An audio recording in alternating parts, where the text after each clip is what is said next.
la pâtisserie et la préparation des mets gabonais et occidentaux avec un doigté qui lui a valu plusieurs distinctions à quelques grands événements. Il a un secret pour réussir sa vie.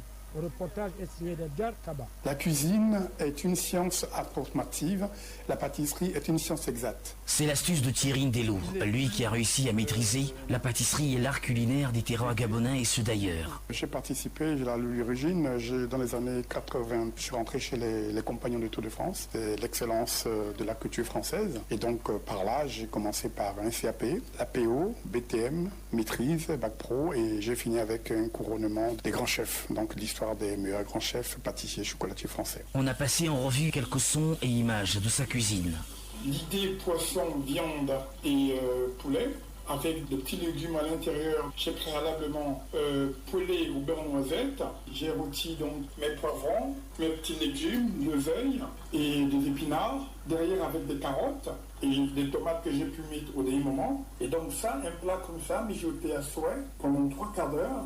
C'est un plat qui est complet en termes de protéines, en termes de lipides, en termes d'huile essentielle et en termes de fibres. Ici, j'ai une confiture de framboise qui est mélangée avec le moringa du Gabon et du miel bio, parce qu'aujourd'hui, on est dans la thématique de pouvoir partir sur la biodiversité. Ça, c'est un cocktail de jus de fruits, pure saison, des ananas de chez nous, des oranges aussi. Et donc, je fais un mélange ananas et sirop de sucre avec liseré de miel bio, toujours avec du moringa de chez nous. Et donc, pour les enfants, c'est éducatif, mais aussi thérapeutique. L'artiste s'affirme aussi dans d'autres domaines et voudrait composer avec son pays, le Gabon, en matière de relance de l'économie. J'ai adressé une correspondance à la présidence de la République, notamment au coordinateur général dans le domaine du bois, parce que le bois du Gabon est un bois qui est prisé, donc ce serait une valeur ajoutée ponctuelle et plus qui est immatérielle, qui pourra apporter de l'argent avec les bailleurs de fonds. L'économie gabonaise trouvera peut-être là aussi un autre rempart qui viendra se greffer à ceux existant déjà ou envisageables.